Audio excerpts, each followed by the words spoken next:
इस कार्यक्रम के पुण्यार्चक हैं RR group of institutions, national highway 24, Bakshi ka Talab, Sitapur road, Lucknow, UP, affiliated to Dr. APJ Abdul Kalam Technical University, UP, approved by AICTE New Delhi. Courses offered: BTech, MBA, Bachelor of Architect and Diploma in Engineering. Prime Group of Institutions: Mangrol, Maroli, Ubharat Road, near Surat, Gujarat. Affiliated to Gujarat Technical University, Gujarat. Approved by AICTE New Delhi.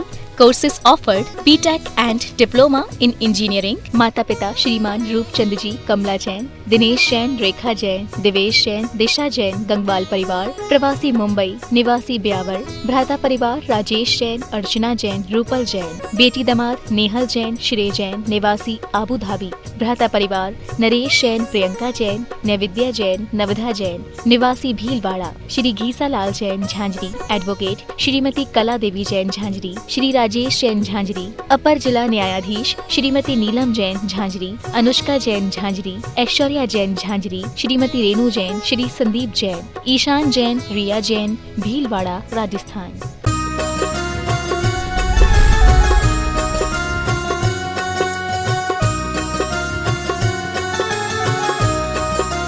बोलिए आदिनाथ भगवान की जय जय जय।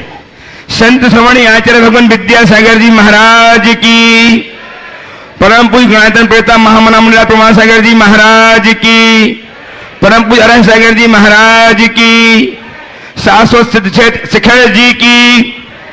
भव्यजनों, आज हम पुनः आचार्य भगवान विद्यासागर जी महाराज के परम प्रभावक शिष्य महामना मुनिराज प्रमाण सागर जी महाराज के श्री चरणों से जुड़ने जा रहे। हम गुरुदेव के श्री चरणों से संबद्ध हों, उसके पूर्व में पास चैनल एवं जमाई चैनल तथा प्रमाणिक ऐप के माध्यम से दूर सुदूर अवस्थित सभी भव्यजनों का, सभी श्री श्रावकों का अभिनंदन करता हूं, वंदन करता हूं। साथ ही प्रत्यक्षतः विराजमान सभी श्री श्रावकों का वंदन करते हुए मैं चाहता हूं कि आप सब गुरुदेव के आशीर्वाद से अपने आप को अभिषिक्त करें। अतः मेरे साथ उच्चारें: नमोस्तु महर्षि, नमोस्तु महर्षि, नमोस्तु महर्षि। इस कार्यक्रम को गति प्रदान करूं, उसके पूर्व हमारे बीच में आज श्रीमान सुनील कुमार जी जैन, कनक सागर, अजमेर से गुरुदेव की वंदनार्थ उपस्थित हुए हैं। सब परिवार में आए, गुरुदेव की अभिवंदना करें, आशीर्वाद प्राप्त करें और उनका सम्मान करने के लिए श्रीमान प्रेमचंद जी प्रेमी साहब एवं श्रीमान इंजीनियर नवेश चंद जी जैन श्रोमणी संरक्षक गुणायतन सतना से उपस्थित हों और उनका सम्मान करके गुणायतन के वैभव को आगे बढ़े अभिवृद्धि प्रदान करें। आइए, इसके साथ ही हमारे बीच में श्रीमती राजुल जी जैन, ट्रस्टी गुणायतन गुणाचंद करौली से हमारे बीच में हैं। वे आए, गुरुदेव की अभिवंदना करें, आशीर्वाद प्राप्त करें और उनका सम्मान करने के लिए श्रीमती लता जी गंगवाल एवं ब्रह्मचारिणी बहन शकुन दीदी आए, उनका सम्मान करके गुणायतन का यश संवर्धित करें। श्रीमान गौरी शंकर जी कोलकाता एवं श्रीमान कैलाश चंद जी कोलकाता से गुरुदेव की वंदनार्थ उपस्थित हुए हैं। उनसे निवेदन आए, गुरुदेव की अभिवंदना करें, आशीर्वाद प्राप्त करें।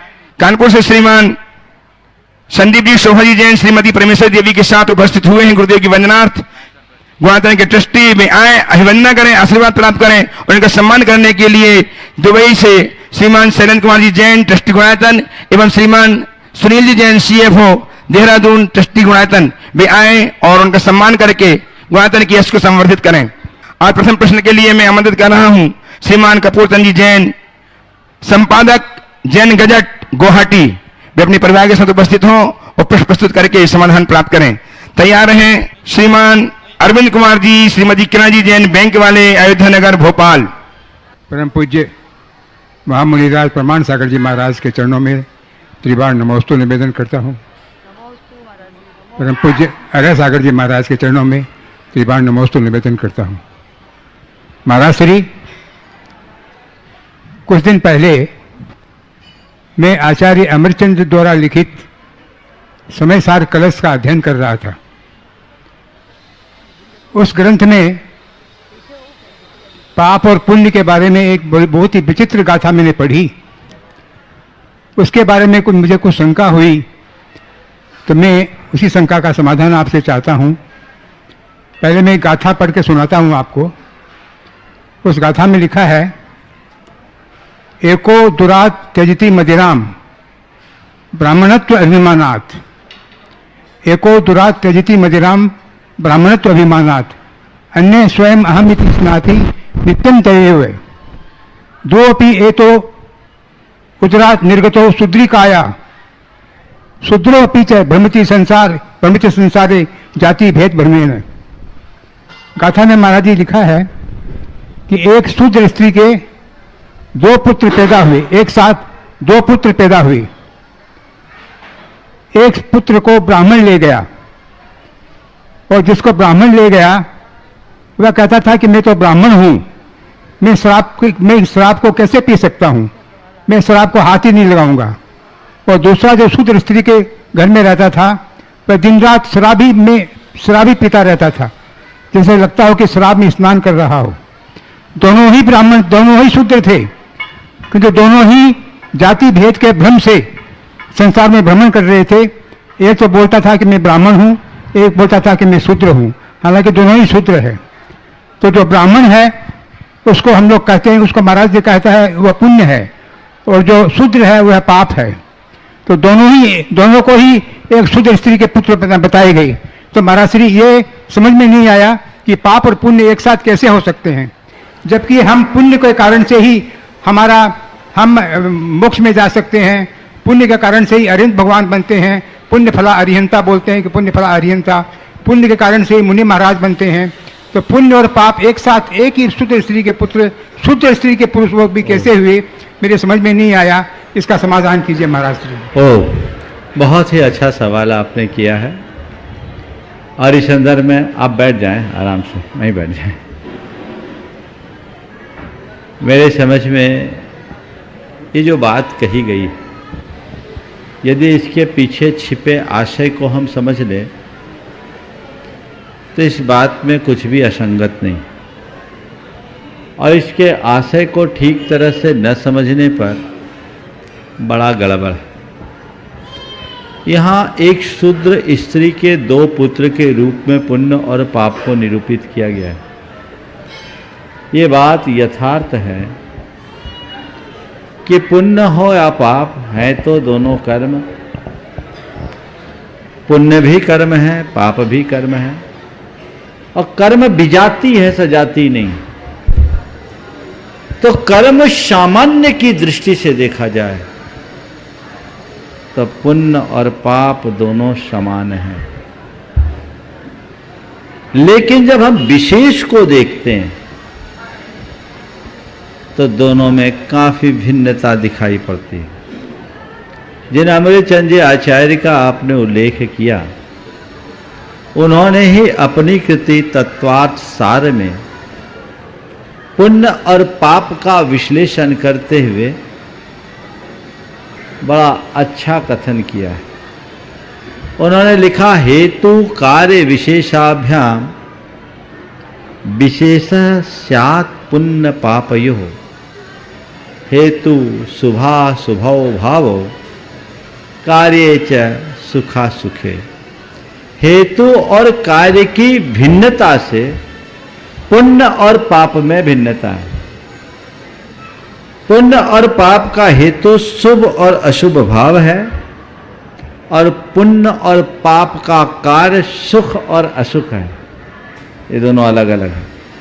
पुण्य हमें भौतिक सुख प्रदान करता है, और पुण्य हमारे आत्म विकास में भी कारण है। पाप हमें आपत्तियों में डालता है, और वह हमारे आत्म गुणों का घातक भी है। सारे घातिया कर्म पाप है जो हमारे आत्म गुणों का घात करते हैं। विगत दिनों चूंकि इस वर्ष का चातुर्मास का पूरा प्रवचन आचार्य कुंद के वांग्मय पर चल रहा है, मैंने अपने प्रातः काल के प्रवचन में केवल पुण्य और पाप पर 2 सप्ताह व्याख्यान दिए, और उनमें विभिन्न पहलुओं का समावेश हमने किया। जिन लोगों को पुण्य और पाप के विषय में विशेष जानना है और जैन आगम के दृष्टिकोण को समझना है जीवन व्यवहार मूलक दृष्टि से, वो उनको सुन सकते हैं और उसका लाभ ले सकते हैं। संक्षेप में 4 बिंदुओं पर चर्चा करूंगा जो पुण्य और पाप के संदर्भ में बहुत जरूरी है। पुण्य पाप कर्म, पुण्य पाप बंध, पुण्य पाप क्रिया और पुण्य पाप फल, इन 4 बिंदुओं पर ध्यान दें।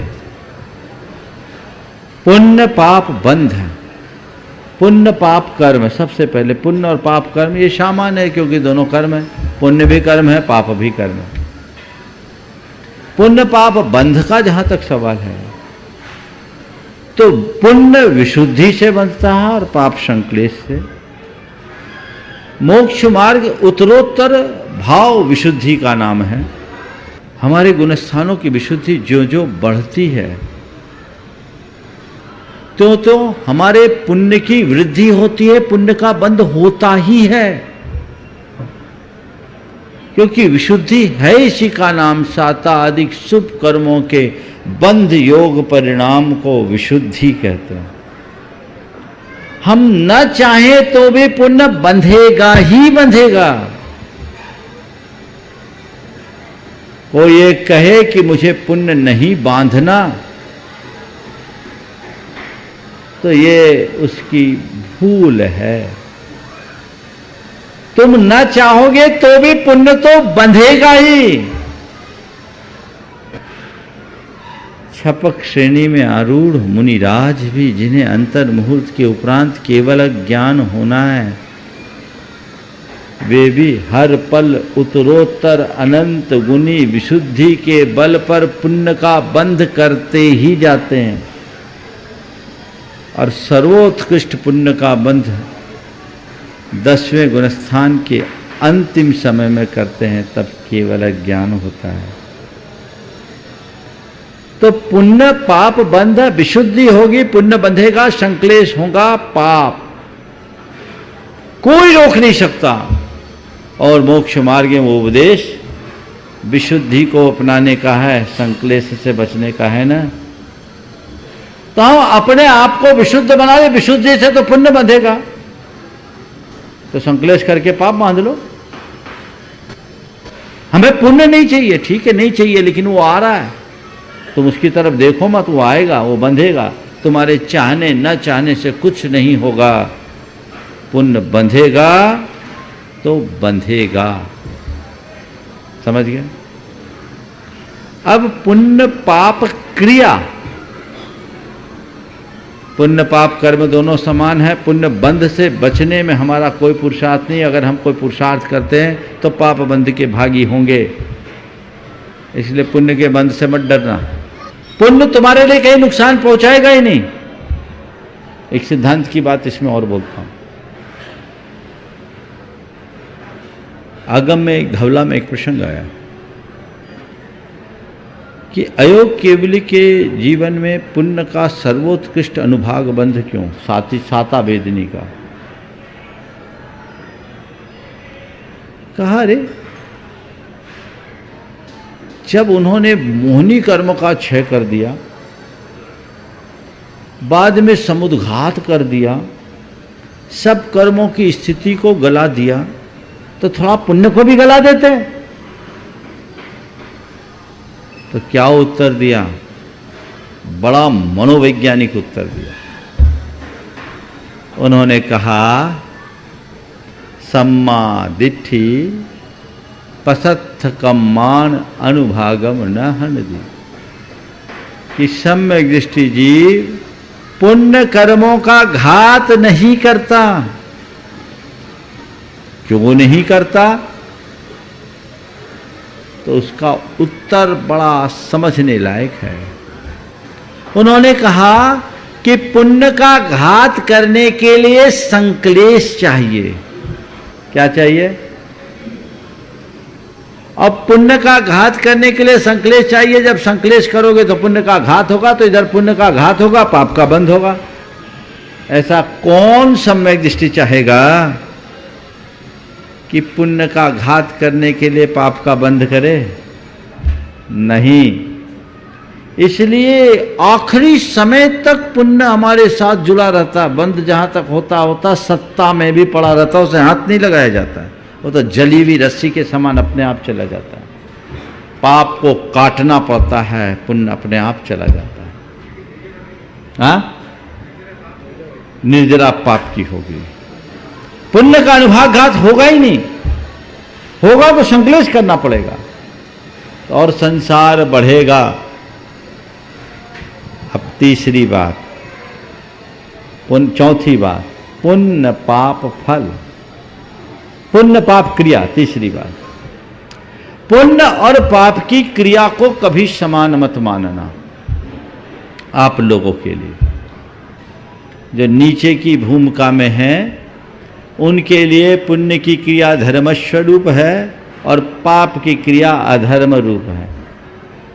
वे पुण्य की क्रिया करें, पाप की क्रिया से बचे। आपका ये धर्म है। जो लोग कहते पुण्य और पाप की क्रिया समान है, वो भयानक भूल में। पुण्य तुम्हारे लिए उपादेय है, पाप हे है। पानी नल का भी है और नाली का भी है। पानी दोनों में है। कौन सा पानी पीने लायक है, कौन सा पानी छोड़ने लायक है, बोलो? हाँ, अरे पुण्य पाप समान, पी लो नाली का पानी, बोलो पीने को तैयार हो। एक बार मैं स्वाध्याय कर रहा था, एक महानुभाव आए, महाराज क्या स्वाध्याय चल रहा है? मैंने कहा समय साहब। महाराज से कौन सा अधिकार चल रहा है? मैंने संयोग से पुण्य पापाधिकार था। हमने कहा पुण्य पापाधिकार। उन्होंने कहा महाराज जी पुण्य और पाप में क्या अंतर है? पुण्य और पाप में क्या अंतर है? मैंने कहा पहला अंतर तो यही है कि एक में 2.5 अक्षर है, दूसरे में 2 अक्षर है।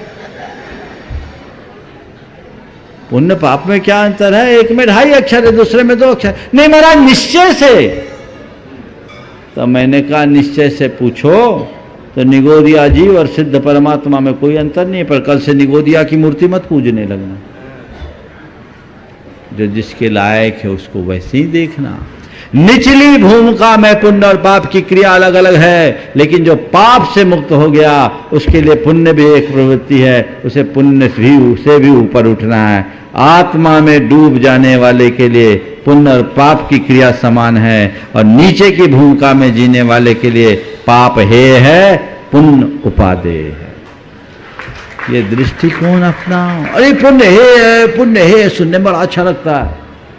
सोने की बेड़ी भी बेड़ी है। अरे भाई ध्यान रखो, पाँव में जो बेड़ी होती है वो लोहे की होती, सोने की बेड़ी नहीं है, सोने की चेन है। इसको तो समझो। ये सब अन्यथा प्ररूपण है। पुण्य पाप को मुझसे एक ने बोला महाराज जी आप पुण्य पाप को समान मानते हैं? बोला मैं मानता हूँ। बड़ा आश्चर्य हुआ, आचार्य विद्यासागर का शिष्य आज पुण्य पाप को समान कैसे बोल रहा है? फिर से पूछा, बोला महाराज जी आप पुण्य पाप को समान मानते हैं? मैंने कहा मानता हूँ। बोले महाराज कैसे? थोड़ा चेहरे में मुस्कुराहट आ गई, जैसे मैं उसके पक्ष का हो गया। महाराज आप पुण्य पाप को समान मानते हो? बोले मानता हूँ। बोले कैसे? मैंने कहा मैं पुण्य और पाप के फल को समान मानता हूँ। किसको समान मानो? पुण्य और पाप के फल को समान मानो। जैसे पाप की प्रवृत्ति को त्यागा जाता है, वैसे ही पुण्य के फल को भी त्यागना चाहिए, तभी मोक्ष मार्ग बनेगा। पुण्य के फल को भोगोगे तो और पाप के भागी बनोगे। तो समान मानना है। तुम्हारा कोई तिलक करे और तुम्हें कोई गाली दे, दोनों को सम्मानो, ये है हमारा धर्म। कोई तुम्हारा सत्कार करे, कोई तुम्हें दुत्कारे, दोनों में समता रखो, ये है धर्म। चाहे अमीरी हो या गरीबी, दोनों में समभाव रखो, ये है धर्म। जैसे पाप के फल को त्यागते हो, पाप की क्रिया को त्यागते हो, वैसे ही पुण्य के फल का भी परित्याग करो, यह है तुम्हारा धर्म। तो पुण्य और पाप के संदर्भ में अगर ये दृष्टिकोण अपना के रखें तो कहीं किसी प्रकार की भ्रांति नहीं होगी। मैं समझता हूँ पंडित जी के निमित्त से संक्षेप में आज आप सब लोगों को इस विषय में काफी कुछ क्लियर हो गया होगा। आपका कंसेप्ट क्लियर हो गया ना? तो थोड़ा जोरदार तो ठोको। उपस्थित हो श्रीमान अरविंद कुमार जी जैन, श्रीमती किरण जी के साथ बैंक वाले अयोध्या भोपाल। और जब तक अपना प्रश्न व्यक्त करें उसके बीच में हमारे बीच में श्रीमान गौरी शंकर जी कोलकाता से एवं श्रीमान कैलाश जी जैन कोलकाता से उपस्थित हो चुके हुए आए। गुरुदेव की अभिवंदना करें, आशीर्वाद प्राप्त करें और उनका सम्मान स्वीकार करके गुणायतन के वैभव को संबोधित करें। आइए श्रीमान गौरीशंकर जी आप प्रश्न कीजिए। कैलाश चंद जी। गुरुवर द्वय के चरणों में बारंबार नमोस्तु नमोस्तु नमोस्तु।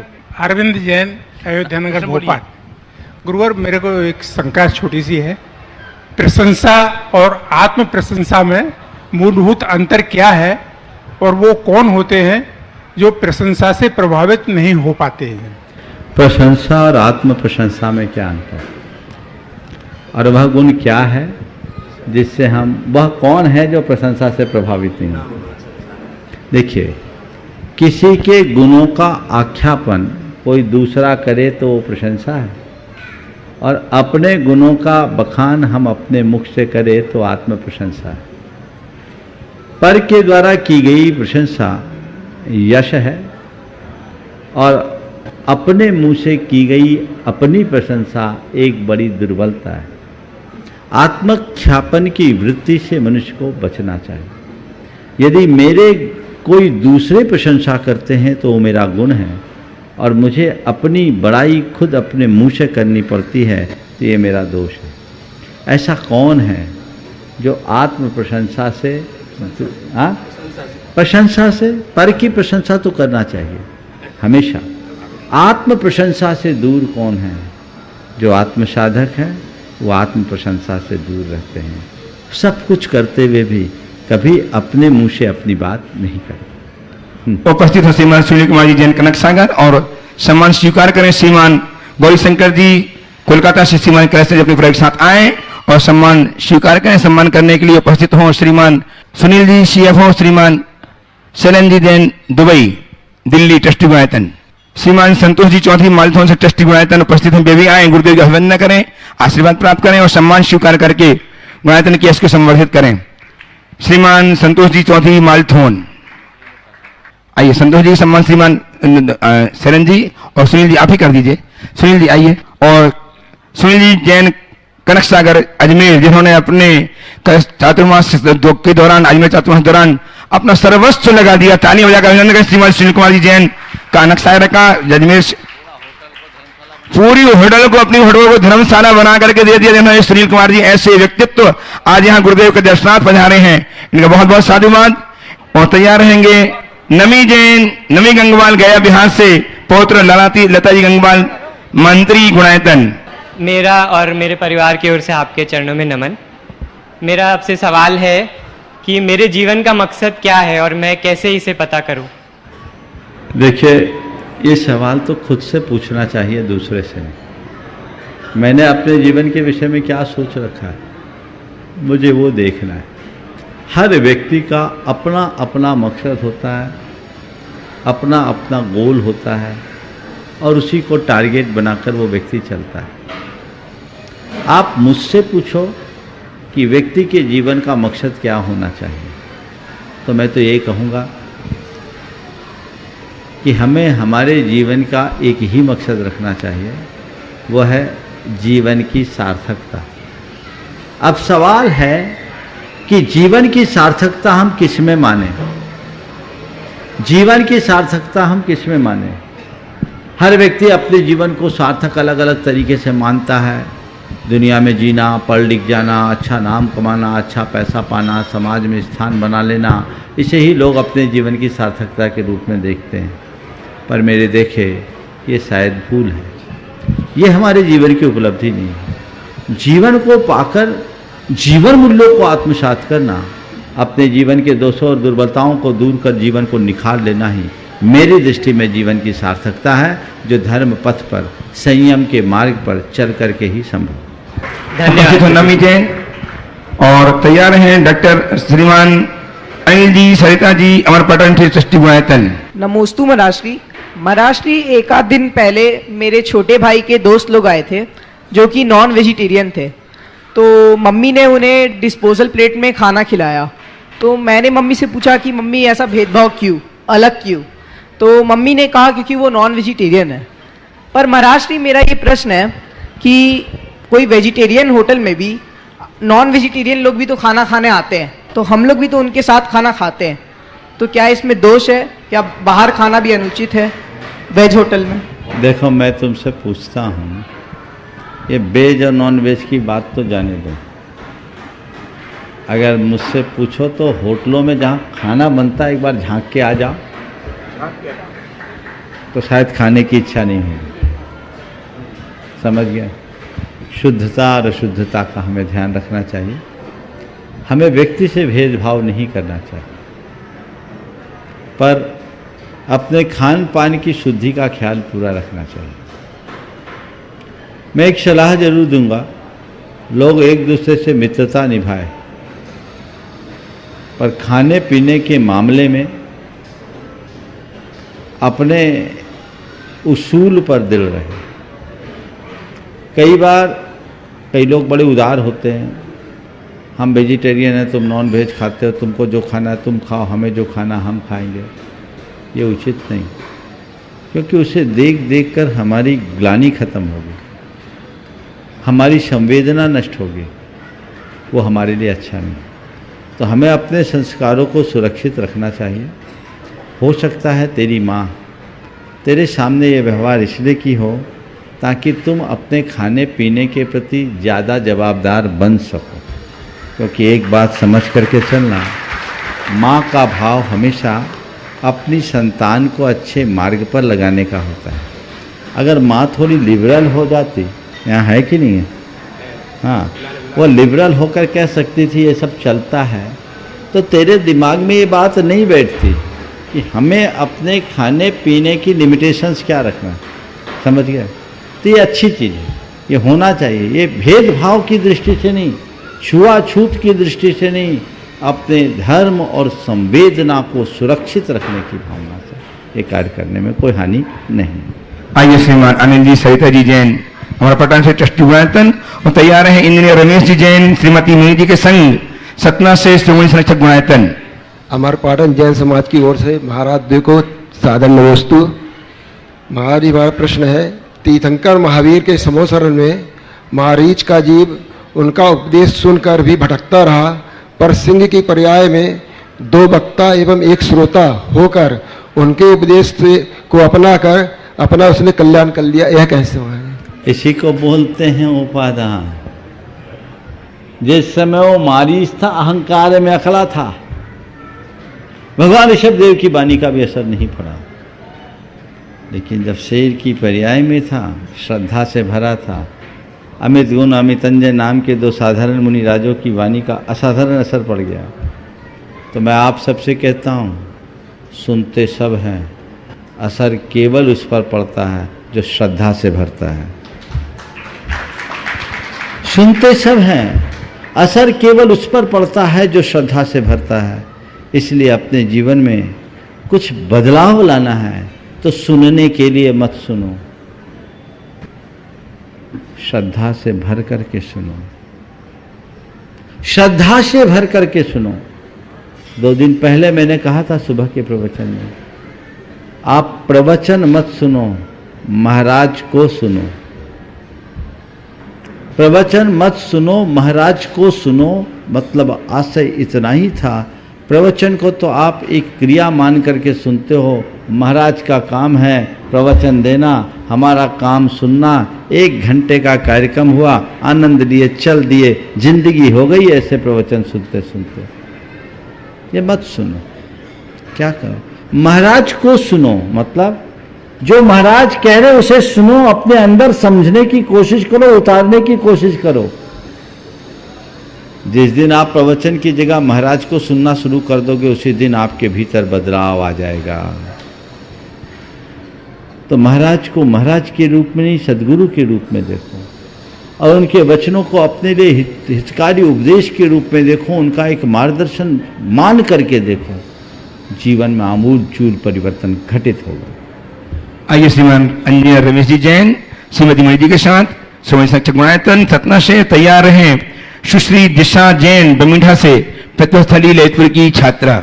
मुनिद्वय के चरणों में विनय पूर्वक त्रिवार नमोस्तु। एक ब्लाइंड परिवार उनको मुनिश्री, हम जानते हैं नेत्रहीन परिवार कि अगर हम स्वाद को छोड़ देंगे तो तन स्वस्थ रहेगा, विवाद को छोड़ देंगे तो मन स्वस्थ रहेगा। ये तन और मन को स्वस्थ करने का मंत्र तो महाराज श्री हम जानते हैं, मगर महाराज श्री ये मंत्र सिद्ध कैसे हो, इसका मंत्र नहीं जानते हैं। कृपया मार्गदर्शन दें। बहुत सुंदर। स्वाद को छोड़ दें तो तन स्वस्थ होगा, और विवाद को छोड़ दें तो मन स्वस्थ होगा, और स्वार्थ को छोड़ दें तो चेतन स्वस्थ होगा। जोड़ दें। आपने पूछा है इस मंत्र की सिद्धि का उपाय क्या है ना? स्वार्थ को, विवाद को और स्वार्थ को छोड़ने का मंत्र अगर सिद्ध करना है तो ज़्यादा कुछ नहीं करना है, बस जीवन के यथार्थ को साधने का प्रयत्न करना है। जीवन का यथार्थ क्या है? जिसने जन्म लिया उसे एक दिन जाना है। न हम कुछ लेकर आए हैं, न हम कुछ लेकर जाएंगे। जैसा हम करेंगे वैसा भरेंगे, ये हमारे जीवन का यथार्थ है। इस यथार्थ को जो पहचान लेता है उसके हृदय में स्वार्थ नहीं होता। स्वार्थ न होने से वो परमार्थ से जुड़ा रहता है, तो विवाद नहीं होता, और जो परमार्थी होता है उसके हृदय में फिर स्वाद का भाव ही नहीं होता, क्योंकि उसे भीतर का आस्वाद लग जाता है। तो अंदर का आस्वाद जो पा लिया उसने अपने जीवन में सब कुछ घटित कर लिया। नमस्ते। उपस्थित हों सुश्री दिशा जैन, बमीठा प्रतिभास्थली ललितपुर की छात्रा। तैयार हैं ग्वालियर से Shri Bhagchand ji, Dinesh ji, Dinesh Manju, Suresh Jain, Sanju, Pawan Jain, Manju, Shri Anil ji, Sunil ji, senior manager bank, Shashank, Ayush, Tanishka, Shreyansh Jain, ये तैयार रहेंगे। नमस्ते गुरुवर। मेरा प्रश्न यह है कि कुछ लोग बोलते हैं कि बेटा से अच्छा बेटी होती है जो माँ बाप की सेवा करती है, चिंता करती है, पर वही बेटी ससुराल में जाकर सास ससुर के साथ वैसा व्यवहार नहीं करती, बुरा व्यवहार करती है। तो एक ऐसी बेटी कैसे बने जिससे दोनों कुलों का नाम रोशन हो सके? बहुत अच्छा भाव है उसका। ऐसी बेटी कैसे बने जिससे दोनों कुलों का नाम रोशन करे। कन्या को उभय कुल विवर्धिनी कहा। उसे देहरी के दीपक की भांति जाना गया, जो घर के भीतर भी और घर के बाहर भी उजाला करती। तुमने पूछा है ऐसा हम क्या करें कि दोनों कुलों में हम वही रोशनी फैलाएं। इसके लिए सबसे पहली ज़रूरत बच्ची की माँ बाप को समझने की है। उसे ऐसे संस्कार दे कि वो यहाँ रहे तो संयम और साधना के साथ जिए, और ससुराल में जाए तो उसको सिद्ध करते हुए सहनशीलता और उदारता का परिचय दे। अपने माँ बाप के घर रहते हुए जो संस्कार हमारे जीवन में पुष्ट किए जाते हैं, यदि उन्हीं संस्कारों को हम अपने पर घर में जा कर के उतार लेते हैं तो सब जगह बड़ा परिवर्तन होता है। बेटियों को ऐसा संस्कार दे कि वो अपने ससुराल में जाने के बाद ऐसा गौरव प्रदान करे कि लोग कहे हमारे घर में बहू नहीं, घर की लक्ष्मी आई है। ऐसा भाव वो तुम्हारे व्यवहार से होगा, वो तुम्हारे आचरण से होगा, वो तुम्हारे भीतर विनम्रता हो, तुम्हारे भीतर संस्कारिता हो, कर्तव्य निष्ठा हो, सेवा का भाव हो, तो ये सब चीज़ें अपने आप आती हैं। और संस्कार का भाव हो, कर्तव्य निष्ठा ना हो, सेवा भाव ना हो, विनम्रता ना हो, तो कोई किसी को पसंद नहीं करता। तो हमें एक मानसिकता बनानी चाहिए। जिस दिन विवाह के बंधन में बंध गए, अब हम पर घर में आ गए, तो यस अब यही मेरा घर है, ये सोच होनी चाहिए। लेकिन ये मेरा तेरा तो बना ही रहता है। आजकल का तो सिस्टम ही अलग हो गया कि पति पत्नी का भी आजकल अकाउंट अलग ही रहता है, और अकाउंट ही अलग नहीं होता, सब कुछ अलग हो जाता है। ये मेरे पापा हैं, ये तेरे पापा हैं, ये मेरी मम्मी है, ये तेरी मम्मी है। और जहाँ मेरा और ये तेरा होगा वहाँ तेरा मेरा तो चलता ही रहेगा, और जहाँ तेरे मेरा का खेल होगा उसे आप जानते हैं कि उसका नतीजा क्या होगा। आइए श्रीमान पवन जी जैन, भागचंद जी जैन, भिंड, लाड़ोई परिवार भिंड से। नमोस्तु महाराज जी, नमोस्तु महाराज जी। गुरुदेव के चरणों में समस्त परिवारजनों की ओर से नमोस्तु नमोस्तु नमोस्तु महाराज। महाराज जी, मैं आपके प्रवचनों को, अमृतवाणी को काफ़ी समय से सुन रहा हूँ। प्राप्त को पर्याप्त समझा और मेरी जो श्रद्धा और निष्ठा थी वो आज यहाँ सार्थक हुई। आपके प्रत्यक्ष रूप से मैं प्रवचन सुनने का जो पुण्य मिला, मुझे सौभाग्य मिला, इससे मैं स्वयं को तथा समस्त परिवारजन स्वयं को गौरवान्वित महसूस कर रहा है। आपके प्रवचनों में धर्म चर्चा के साथ साथ एक आप काउंसलर की भी भूमिका है, एक साइकोलॉजिस्ट की भी भूमिका है और मैं समझता हूं कि यदि आपके शब्दों में जो अर्थ निहित है अगर उसे आत्मसात करके अपने जीवन में प्रभावशाली ढंग से लागू किया जाए तो वस्तुतः हर घर में पति पत्नी के बीच दाम्पत्य जीवन सुखद हो सकेगा, पारिवारिक जीवन सुखद हो सकेगा, सामाजिक जीवन स्वस्थ हो सकेगा और ये सभी स्वस्थ हो सकेंगे तो हम अपने आप को पूर्ण रूप से स्वस्थ कह सकेंगे, क्योंकि स्वस्थ की परिभाषा में सामाजिक रूप से और मानसिक रूप से स्वस्थ होना भी स्वस्थ कहलाता है। नमस्ते महाराज जी, मेरा इसी संदर्भ में एक प्रश्न है। ज्ञान भिन्न कुछ क्रिया दूर हो, इच्छा क्यों कर पूरी हो मन की। ज्ञान भिन्न कुछ क्रिया दूर हो, इच्छा क्यों कर हो पूरी मन की। एक दूसरे से मिल न सके, यह विडंबना है जीवन की। मैं वाइस प्रिंसिपल के रूप में काम कर रहा हूं। मैंने देखा है कि जो हमने एमए, पीएचडी या अन्य डिग्रियों से अर्जित ज्ञान व्यवहारिक क्षेत्र में शून्य देखता हूं। क्या स्थिति विशेष में हम पूर्ण रूप से भाव विभोर होकर के सात्विकता के करीब होते हैं, बाद में व्यवहारिक क्षेत्र में शून्य?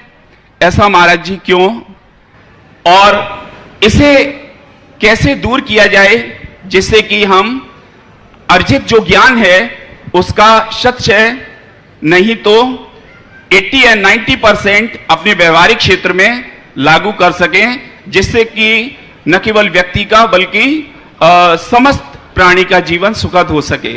देखिए, ज्ञान को व्यवहारिक जीवन में कैसे उतारा जाए, यह आपके सवाल का सार है। पहले तो मैं इस पूरे परिवार को आशीर्वाद देता हूँ। 5 भाइयों का परिवार जो कहने को दृष्टिबाधित हैं पर पूरा परिवार अंतर्दृष्टि से जुड़ा हुआ है। मैं उन्हें आशीर्वाद देता हूँ कि इसी अंतर्दृष्टि से जुड़कर अपने जीवन के यथार्थ को पहचानें। आपने जो सवाल किया कि प्राप्त ज्ञान को व्यवहारिक जीवन में हम कैसे उतारें, बस मैं इसके लिए एक ही बात कहूँगा, ज्ञान तब तक कोरा ज्ञान बना रहता है जब तक उस पर श्रद्धा या संवेदना नहीं होती। ज्ञान के साथ यदि श्रद्धा और संवेदनशीलता जुड़ जाए तो वो ज्ञान अपने आप बड़ा सरस हो जाता है और हमारे व्यवहार में उतरकर जीवन को लचीला बना देता है। तो आज के युग में जो सबसे ज़्यादा गड़बड़ी हो रही है वो बौद्धिक विकास तो बहुत तेज़ी से हो रहा है पर भावनात्मक विकास कम होता जा रहा है। भावनात्मक विकास के लिए श्रद्धा और संवेदना की आवश्यकता है। इसलिए हमें चाहिए कि हम व्यक्ति के भावनात्मक पक्ष को उभारने के लिए भी सचेष्ट रहें। जब तक हम ऐसा प्रयास नहीं करते तब तक अपने जीवन में कोई कारगर उपलब्धि नहीं हो सकती। इसलिए हमेशा भावनात्मक प्रयास के लिए सचेष्ट रहना चाहिए। उपस्थित हैं डॉक्टर मुकेश जी जैन कोलकाता से तैयार हैं। नमस्ते महाराज जी। नमस्ते महाराज। वंदना जी धर्मेश जी जैन पेंड्रा से तैयार रहेंगे। डॉक्टर मुकेश जी जैन कोलकाता उपस्थित हो। बोलिए। मुनिद्वय के चरणों में पूरे परिवार की ओर से, हम तीनों बहनों की ओर से बारंबार नमोस्तु नमोस्तु नमोस्तु। मुनि श्री, हम अपने भावी जीवन में बहुत सपने देखते हैं और उन सपनों को पूरा करते करते कभी तो अपने रूठ जाते हैं और यदि अपनों को प्रसन्न रखने की कोशिश करें तो वो सपने टूट जाते हैं। महाराज जी इन दोनों परिस्थितियों में तालमेल कैसे बिठाएं? देखो, मैं इस विषय में इतना ही कहूँगा, सपने देखो पर ऐसा नहीं जिससे अपने रूठ जाएं, और इतना नहीं कि वो टूट जाए। बस इतनी बात को ध्यान में रखेंगे, सारी बात हो जाएगी। मुनिश्री आज्ञा हो तो एक प्रश्न पूछूं? अब पूछ ही लिया, पूछो। मुनिश्री, हम कल पर्वत पर चढ़े, पर्वत पर हमने जल का त्याग करके चढ़े थे कि पर्वत पर जल की बूंद भी नहीं लेना, और पर्वत पर धूप थी मुनिश्री। उसके बाद भी हम लोगों ने वंदना बहुत अच्छे से की, भावों से की। आपका नाम लेते लेते पूरी वंदना करते चले गए महाराज जी, वंदना बहुत अच्छे से हो गई। तो हम लोगों को कौन से पुण्य का आश्रय होगा महाराज जी? विपरीत परिस्थिति में की जाने वाली वंदना में डबल निर्जरा हो। चलो, हाँ। डॉक्टर मुकेश जैन कोलकाता से उपस्थित हो और तैयार रहें विवेक जैन ग्वालियर से। विवेक जी ग्वालियर से तैयार रहेंगे। नमोस्तु महाराज जी, चरणों में बारंबार नमोस्तु। जैसा कि प्रोफेशन ही है डॉक्टर, तो कई बार ऐसी दुविधा की स्थिति होती है कि कर्म और धर्म दोनों में से किसे प्राथमिकता दे, ये समझना बड़ा मुश्किल होता है। दोनों ही आवश्यक होते हैं, तो इसके लिए एक मार्गदर्शन चाहिए। देखिए, एज ए डॉक्टर आपने सवाल किया है, तो मैं आपसे ही आपको ही केंद्र बनाकर इसका उत्तर देना चाहूँगा। कर्म और धर्म में तालमेल बनाने का जहाँ तक सवाल है, उस संदर्भ में मैं सबसे पहले तो ये कहूँगा कि व्यक्ति को अपने कर्म को भी अपना धर्म मानकर चलना चाहिए। और आप जैसे प्रोफेशनल लोगों के लिए पहली सलाह तो ये है कि कुकर्म से बचे रहना ही मेरा धर्म है, ये धारणा बना लेनी चाहिए। मैं कर्म करूं पर कुकर्म से बचे रहूं, मेरे जीवन में कोई कुकर्म न हो सके, ये धारा अपने अंदर में बना के रखें। अब रहा सवाल, एक बार एक चिकित्सक ने ही मुझसे ऐसा सवाल किया कि महाराज जी, हम लोग दिन भर पेशेंट्स देखते हैं, मंदिर नहीं जा पाते हैं, कुछ नहीं कर पाते हैं, फिर हमारे लिए घरों में शिकायत होती है, आप तो धर्म नहीं करते, और मन में भी लगता है हम नहीं कर पाते, तो हम लोग क्या करें। मैंने उत्तर दिया था, कमरे में ये चर्चा आई थी।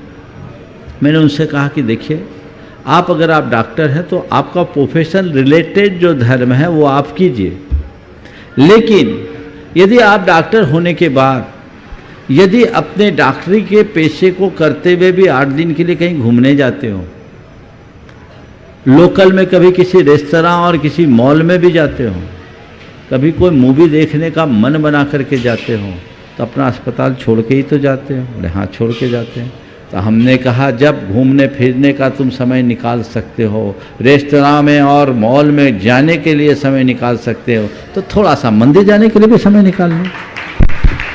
हानि क्या है, उसी में एडजस्ट करना। हाँ, अगर कोई ऐसा गंभीर केस है कि तुम मंदिर के लिए निकल रहे हो और कोई गंभीर केस आ गया, तो उसको भी भगवान की पूजा मान करके, भगवान की सेवा मान करके कर लो, तुम्हारे लिए कोई हानि नहीं। लेकिन ऐसे लोग प्रायः अपने प्रोफेशन का हवाला देते हुए ये तो कहते हैं कि हम बहुत व्यस्त हैं, हम नहीं कर सकते, पर वो ईमानदारी से बताए कि आखिर वो कितने व्यस्त हैं, क्या और काम नहीं करते। अभी तो सारे डॉक्टरों की टूर ही चल रही होगी, अक्टूबर नवंबर में तो उनका यही चलता है, क्योंकि अभी इनका धंधा मंदा होता है, काम कम होता है, हेल्दी सीजन है, सब डॉक्टर जाते हैं इधर उधर घूमने।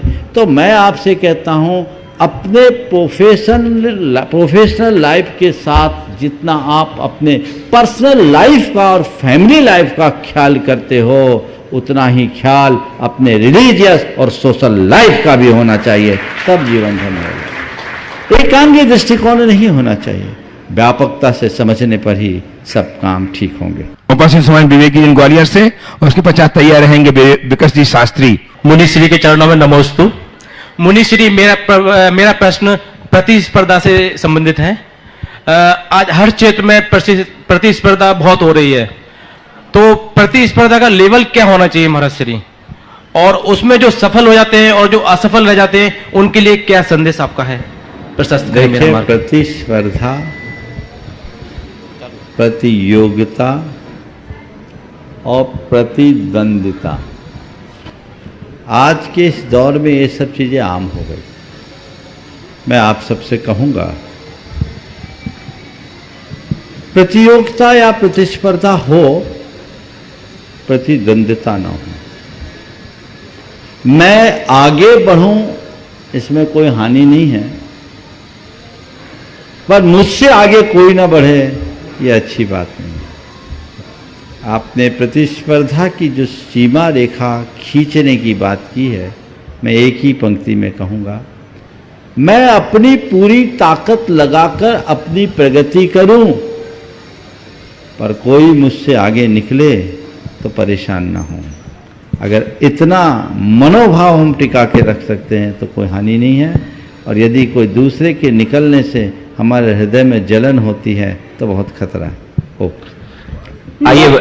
नमोस्तु महाराज जी। महाराज जी, जब एक सामान्य श्रावक किसी परिस्थिति, विकट परिस्थिति में घिरता है तो कहते हैं दान करो, पूजा करो, त्याग करो, तो होता भी है कि हम उस समस्या से निकल आते हैं। लेकिन जब हमारे मुनि महाराज आर्य का जो 24 घंटे धर्म में लिप्त रहते हैं, 24 घंटे सिर्फ धर्म ध्यान में लगते हैं, तो जब उन पे विपत परिस्थिति आती है तो धर्म उनकी मदद करने क्यों नहीं आता? अभी जैसे अभी हमने वर्तमान में देखा कि हमारे युवा महाराज जी, आरिका माता जी इतनी बीमारियों से अचानक। आपने प्रश्न पूछा, अच्छी बात है, लेकिन प्रश्न तब पूछना चाहिए जब बुलाया जाए। दूसरे लोगों के लिए अतिक्रमण हो जाता है। मैं उत्तर आपका दे रहा हूँ, पर आगे से और दूसरे लोग ध्यान रखें, है ना। इन लोगों के साथ दिक्कत होती है कि भैया जी हमारा तो नाम लिखा जाता है, आता ही नहीं है नंबर, तो थोड़ा ध्यान रखना है। बहुत अच्छा सवाल आपने किया है, एक बार इनके सवाल के लिए तालियां बजा दो। मैं अनेक बार ये बात बोल चुका हूँ कि धर्म हमारे संकटों को टालता नहीं है, धर्म हमें संकटों में संभालता है। कोई धर्म जब कर्म का तीव्र उदय होता है तो कुछ काम में नहीं आता। हम लोग तो ये बात रोज दोहराते, मणिमंत्र तंत्र बहु होई, मरते न बचावे कोई। हाँ, अगर एक व्यक्ति धर्मी है और उसके जीवन में संकट आया तो उसे कर्मोदय मानकर सहज भाव से स्वीकार लेता है, और अगर कोई अधर्मी है, अज्ञानी है, उसके जीवन में कोई विपत्ति आती है तो अंदर से टूट जाता है। धर्मी और अधर्मी का यही अंतर है, अधर्मी टूटता है और धर्मी और मजबूत होता है। इसलिए संयोग है, विधि का विधान है, कर्म का उदय है, ये बना है, बना रहता है, इसको लेकर के विचलित नहीं होना चाहिए। ये संयोग न जाने किसके किसके साथ क्या क्या कहर ढाया, इन सब बातों को देखकर हमारे हृदय में और धर्म श्रद्धान प्रगाढ़ होना चाहिए, वैराग्य भाव मजबूत होना चाहिए। धर्म का पहला मंत्र है जीवन के उतार चढ़ाव में स्थिरता रखो। हम लोग ये दोहराते हैं, होकर सुख में मग्न न फूले, दुख में कभी न घबरावे, इष्ट वियोग अनिष्ट योग में सहनशीलता दिखलावे। ये धर्मी की पहचान है। हम इस धारा में आगे बढ़े।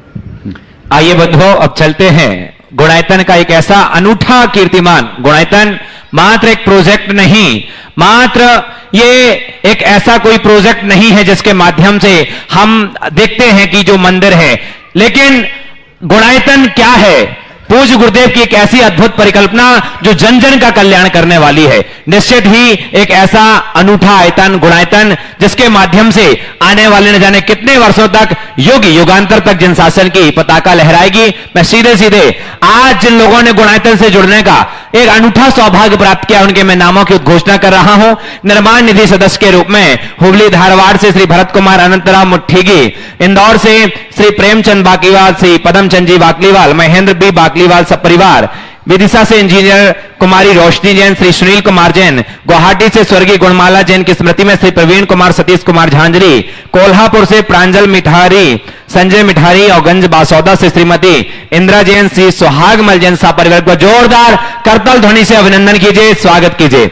साथ ही जिन्होंने निर्माण मित्र की सदस्यता प्राप्त की है, ऐसे श्रावक श्रेष्ठी के सम्मान के लिए बुलाना चाहूंगा श्रीमान अरविंद्र जी, श्रीमती किरण जी जैन, बैंक वाले, अयोध्या नगर भोपाल से हमारे बीच उपस्थित हैं। जोरदार करतल ध्वनि से अभिनंदन कीजिए और उनके सम्मान के लिए बुलाना चाहूंगा श्री सुभाष जी जैन, सीईओ गुणायतन, और श्री प्रेमचंद जी प्रेमी साहब, श्रोमणी संरक्षक गुणायतन के, वो आए और ऐसे श्रावक श्रेष्ठी का सम्मान करें। साथ ही निर्माण मित्र के रूप में जिन्होंने जुड़ने का सौभाग्य प्राप्त किया है, ऐसे श्रावक श्रेष्ठी कटक से श्रीमती पुष्पा जैन, श्री विनय जैन जी, वो भी शायद हमारे बीच उपस्थित हैं प्रत्यक्ष रूप से। उनके सम्मान के लिए श्रीमती गुणायतन की परिकल्पना जो हम 3 मिनट के माध्यम से स्क्रीन में देखेंगे कि क्या है गुणायतन, आखिर क्या है गुणायतन की वो अद्भुत सोच जिसके माध्यम से जन जन का गुणात्मक परिवर्तन होगा। थीम पार्क की हम 3 मिनट की वो परिकल्पना देखेंगे। श्रीमती पुष्पा जैन, श्री विनय जैन कटक से इनके सम्मान के लिए लता जी गंगवाल गुणायतन मंत्री और साथ ही शकुन दीदी हमारे बीच उपस्थित हैं, वो भी आए सागर से और इनका सम्मान करेंगे। जोरदार करतल ध्वनि से अभिनंदन कीजिए। दिल्ली से निर्माण मित्र के रूप में जुड़े हैं श्रीमती सुषमा जैन, श्री राकेश कुमार जैन सपरिवार। पुणे से निर्माण सारथी की संस्था प्राप्त की है। निर्माण मित्र से निर्माण सारथी श्रीमती जयश्री शीतल पाटिल, अभिनंदन पल्लवी पाटिल पुणे से सपरिवार। एक बार जोरदार करतल ध्वनि से अभिनंदन, वो भी हमारे बीच उपस्थित हैं। आइए निवेदन करूंगा गुरुदेव के चरणों में नमन वंदना करें और उनके सम्मान के लिए मैं बुलाना चाहूंगा इंजीनियर रमेश जी जैन और CFO सुनील कुमार जी। शैलेंद्र जी आ जाएं दुबई से, वो हमारे बीच गुणायतन ट्रस्टी, वो भी सम्मान करेंगे।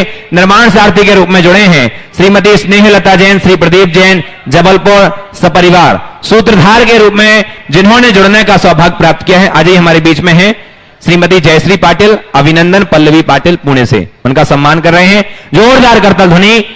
सूत्रधार के रूप में जुड़े हैं मित्र से सूत्रधार श्री सुनील कुमार, अनिल कुमार, अजित कुमार जैन खरगोन सपरिवार।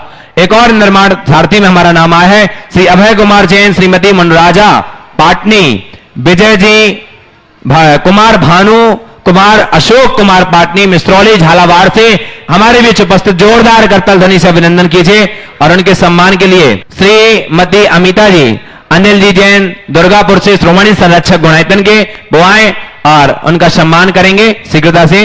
और साथ ही निर्माण सारथी के रूप में जुड़े हैं श्रीमती किरण देवी पांड्या, धर्मपत्नी श्री चैन सुख पांड्या तिनसुखिया से हमारे बीच उपस्थित है, वो भी आए और उनका भी हम मान वंदना करना चाहते हैं। पूरा गुणायतन हृदय से स्वागत करता है उनके सम्मान के लिए। और उनके सम्मान के लिए बुलाना चाहूंगा श्री सुनील जी जैन उपस्थित होने के नाम पुकारे जा रहे हैं। और तैयार हैं बाल ब्रह्मचारी तरुण भैया जी अपने प्रश्न के साथ। उसके पश्चात तैयार रहेंगे दिलीप कंठाली रामबाग इंदौर, तैयार रहेंगे संयम सौवीर चौधरी गुणायतन ट्रस्टी। नमोस्तु मुनि श्रेष्ठ।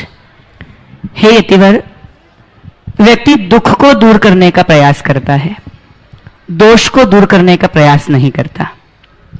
सुख को प्राप्त करने का प्रयास करता है, सद्गुण को प्राप्त करने का प्रयास नहीं करता।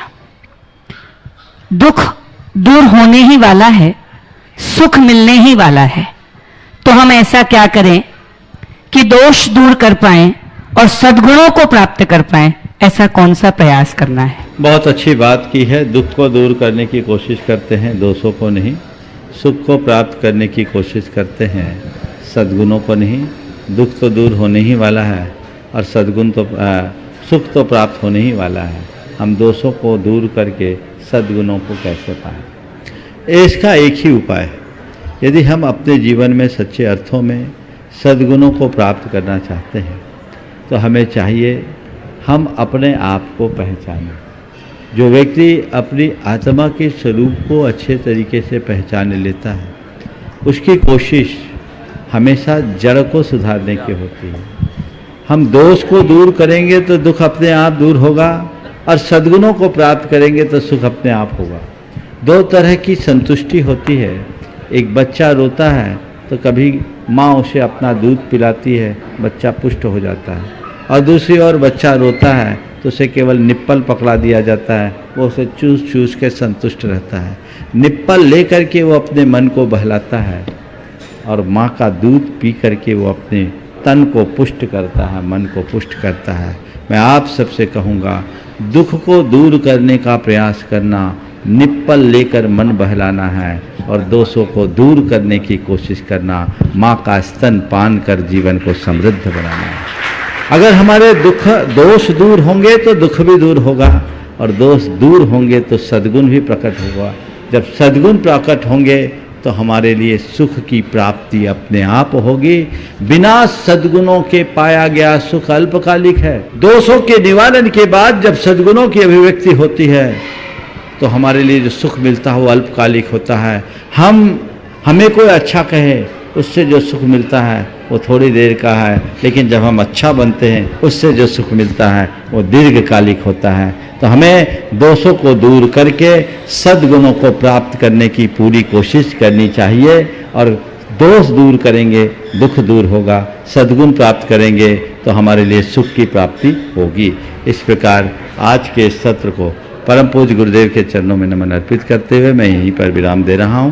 बोलिए परम पूज्य आचार्य गुरुश्री विद्यासागर जी महाराज की।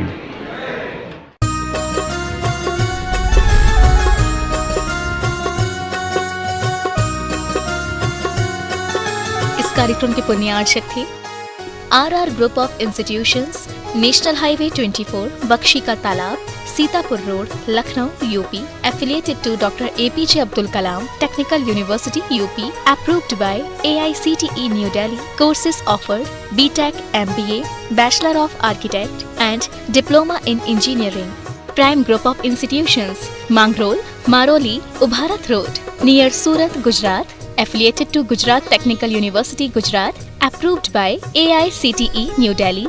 Courses offered: BTech and Diploma in Engineering. माता पिता श्रीमान रूपचंद जी, कमला जैन, दिनेश जैन, रेखा जैन, दिवेश जैन, दिशा जैन, गंगवाल परिवार, प्रवासी मुंबई, निवासी ब्यावर, भ्राता परिवार राजेश जैन, अर्चना जैन, रूपल जैन, बेटी दमाद नेहल जैन, श्रेय जैन, निवासी आबू धाबी, भ्राता परिवार नरेश जैन, प्रियंका जैन, नैविद्या जैन, नवधा जैन, निवासी भीलवाड़ा, श्री घीसा लाल जैन झांझरी, एडवोकेट श्रीमती कला देवी जैन झांझरी, श्री राजेश जैन झांझरी, अपर जिला न्यायाधीश श्रीमती नीलम जैन झांझरी, अनुष्का जैन झांझरी, ऐश्वर्या जैन झांझरी, श्रीमती रेणु जैन, श्री संदीप जैन, ईशान जैन, रिया जैन, भीलवाड़ा, राजस्थान।